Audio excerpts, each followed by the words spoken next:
The next term is also very interesting, and it is called reverse flipping. So reverse flipping has come into origin from the term flipping itself. Okay, flipping. So flipping happened when Indian companies switched their headquarters abroad.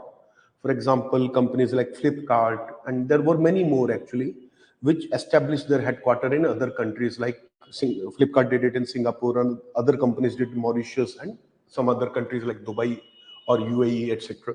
So number of Indian companies, particularly startups, set up their headquarters abroad in order to escape some of the excessive taxes that were there in India. For example, corporate tax in India was about 34 to 35%. In between of that, official rate is 30%.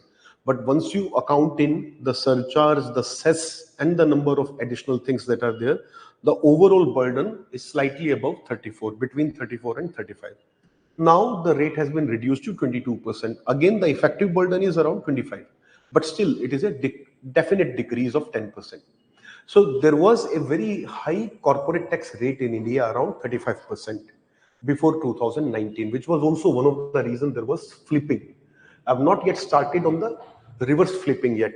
Okay, I'm just talking about the basic flipping first of all. So the phenomena was Indian companies were setting their offices abroad. Now reverse flipping you can very easily make out is the reverse of that.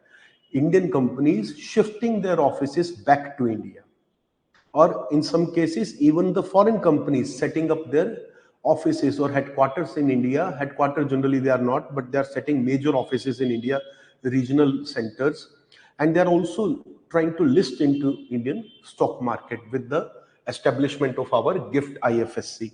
So number of initiatives are there because of which ultimately this is happening. So what is the context of reverse flipping? You need to remember what steps India has taken to prevent this flight of capital. Those are important in this context. You need to know the phenomena that this is about shifting of Indian companies back to India from their foreign centers. And it was in news because companies like Pine Labs, Zepto, Meesho, for example, you might have heard of some of the names, are moving their headquarters back to India, okay, which is a very significant steps because earlier they were leaving India, now they are coming back to India. So we should welcome this trend, and this is a good positive development for India. And these companies are also listing on Indian stock exchanges now. So what does it reflect? If we go into the analysis part, it reflects that our economy is booming. Indian economy is more attractive than most of the other economies. Okay, we are doing well. Our startup ecosystem is booming. It shows a positive reflection on the Indian economy. Then India is rising the ladder in the startup system and also the financial technology system, financial systems. So those are some of the indications. Now, what future impact can be there? It will encourage more.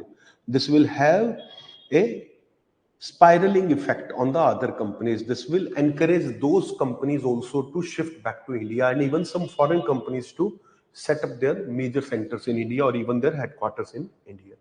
The related term to reverse flipping can be, for example, flipping itself, or for example, IPO, okay, or for example, angel investments, for example, angel tax. There can be a number of things. For example, we scrapped the angel tax. That has also benefited us in this manner. Similarly, we made a lot of effort under the Made in India, Atmanirbhar Bharat. We started giving subsidies under number of initiatives. Okay, so for example, PLI scheme is very famous. So number of initiatives we have taken, because of which ultimately reverse flipping is also happening. So this is all about it. Okay. So there are certain things that you need to remember. What is the term? What is the context? In this case, there are no institutions, there is no parameter, rankings, etc. So you do not have to remember that much about it. So that's all. Let's move to the next.